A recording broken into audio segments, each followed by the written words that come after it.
앉아봐. 달래 앉아봐. 달래. 오랜만이라 오랜만이라. 의식을 잃은 것 같아. 안녕하세요. 박정윤의 멍냥멍냥의 박정윤 수의사입니다. 이리 와 달래. 달래 인사해. 인사해요. 달래. 나한테 말고. 나한테 말고. 인사했어. 오늘은 강아지가 몸을 떠는 이유에 대해서 이야기를 해볼 거예요. 첫 번째, 가장 일반적인 추워요. 사람도 몸이 추우면 이렇게 덜덜덜 떨잖아요. 몸을 떨면서 열을 발산해서 체온을 높이려고 하는 것처럼 강아지들도 추우면 몸을 떨게 돼 있어요. 근데 이게 추워서 그런 건지를 알아볼 수 있는 간단한 방법은 귀끝을 이렇게 만져보는 거예요. 귀끝이 좀 서늘하다거나 목덜미나 발 같은 데가 서늘하다면 뭐 담요를 덮어주시거나 바닥에 뭐 쿠션을 깔아주시거나 실내 온도를 높여주시거나 하면서 체온을 높여주실 수 있게 따뜻하게 해주시는 게 좋겠죠? 달래도 엄청 추위를 타거든요.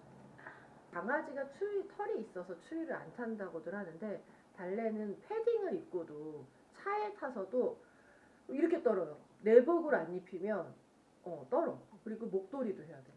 그러고 찬 패딩이 좀 차갑잖아요. 그러면은 얘랑 이렇게 있으면 이 맨살이 닿는 게 너무 추운 거야. 그러면 다다다다 떠는 거지.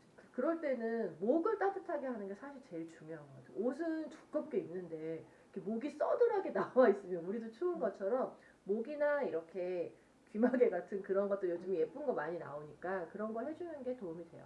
두 번째 이유는 무서워요. 다들 알고 계시겠지만 병원에 오는 상당수의 멍멍이들이 몸을 떨어요. 긴장해서 그렇기도 하고 진료대 위에서 덜덜덜덜 이렇게 떨고 있는 경우도 있거든요. 소심한 친구들의 경우는 낯선 환경에 있거나 아니면 낯선 강아지와 마주쳤을 때에도 몸을 떨 수 있어요. 이거는 심리적인 긴장 상태 때문에 나타나는 증상이라고 볼 수 있습니다. 너무 무서워서 그런 경우에는 그 원인을 제거한다면 당연히 몸을 떠는 증상은 없어질 겁니다. 세 번째, 힘들어요. 자, 힘든 경우가 어떤 경우냐면 근력의 문제인 경우예요. 우리가 운동을 엄청 빡시게란 말 써도 돼요? 우리가 운동을 너무 힘들게 할 때 어떤 한 자세를 근육을 이렇게 쓸 때 막 다리를 덜덜 떤다던가 팔을 덜덜덜 떠는 경우가 있잖아요. 이런 경우에 근력이 부족해서란 말이죠. 나이가 든 노령동물의 경우 근육량이 부족하기 때문에 이렇게 서 있을 때에도 약간씩 이렇게 몸을 떠는 경우가 있거든요. 이거의 해결 방법은 사실 근육을 좀 키워주는 게 좋죠. 근력을 유지할 수 있게 산책을 해주시는 게 좋은데 단 나이가 너무 많은 친구들에게 근육을 유지하겠다고 계속 무리하게 산책을 하다 보면 디스크라던가 호흡기 질환이라던가 다른 문제로 발전할 수 있기 때문에 천천히 조금씩 꾸준하게 산책을 시켜주시는 게 좋습니다. 근육을 심하게 썼을 때 말 그대로 무리한 산책을 하고 난 뒤에라던가 혹은 수술을 한 다리를 재활하면서 다리를 많이 쓰게 됐을 때 이렇게 덜덜덜덜 떨리는 경우가 있어요. 그럴 때는 따뜻하게 온찜질을 하면서 마사지를 이렇게 부드럽게 주물러주면 조금 풀릴 수 있어요. 우리랑 똑같아요. 이렇게 부드럽게 마사지를 해주는 게 좋습니다. 이거 먹느라고 지금. 네 번째, 아파요. 자, 이거는 여러 가지 의미를 내포하고 있습니다. 가장 흔한 경우는 통증이에요.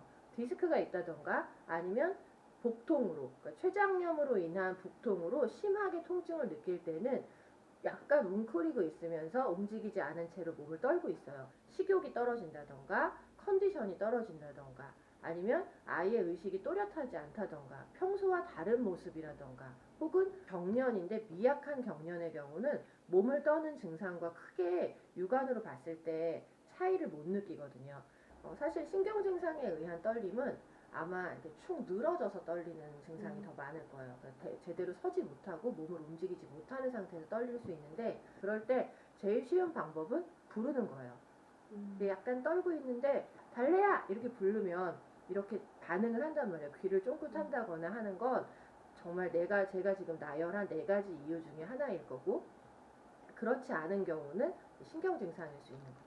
만약에 자꾸 뭔가 마음에 찜찜한 그런 증상들이 계속 떠는 증상이 반복적으로 나타난다 싶으면 제일 좋은 건 영상을 찍으세요. 이렇게 말로만 들으면 사실 좀 알기 어렵거든요. 그런데 그냥 눈으로 그 상황을 보는 것만으로도 저희가 감별할 수 있는 증상들이 있으니까 그 다니시는 병원 선생님한테 보여드리고 상의하시는 게 좋습니다. 자고 있는데 애기가 막 이렇게 떠는 거야. 떨고 어쩔 때는 몸을 이렇게 막 움직이기도 하고 또 어쩔 때 눈이 막 굴러다니기도 한단 말이에요. 그런 게 발작인가 싶어서 이제 그런 걸 물어보시는 경우가 있는데 사실은 그런 경우의 대다수는 렘수면이에요. 위협을 본능적으로 감지하기 위해서 얕은 수면을 하거든요. 그러니까 꿈을 계속 꾸고 있는 거예요. 꿈을 꾸면서 꿈에 대한 반응일 수 있고 또 나름 하루의 일과를 얘네들도 생각하면서 잠을 자기 때문에 그런 거에 대한 반응일 수 있는 거예요. 꼭 깨우지 않아도 되는데 뭔가 이상하다 싶으면 이렇게 부드럽게 손을 감싸서 놔두면 살짝 깨겠죠? 그때 안정이 된다던가 하면 그건 그냥 잠자는 건데 이게 멈추지 않고 계속 움직이거나 약간은 반복적으로 혹은 규칙적으로 이렇게 뭔가 떠는데 까딱까딱 하는 그런 것이 규칙적이거나 반복적이라면 그거는 다른 문제일 수 있는 거예요. 빨리 빨리 인사해요. 빨리 인사해요. 빨리 인사. 저기 봐요. 어이 저기 봐요. 여기 봐요.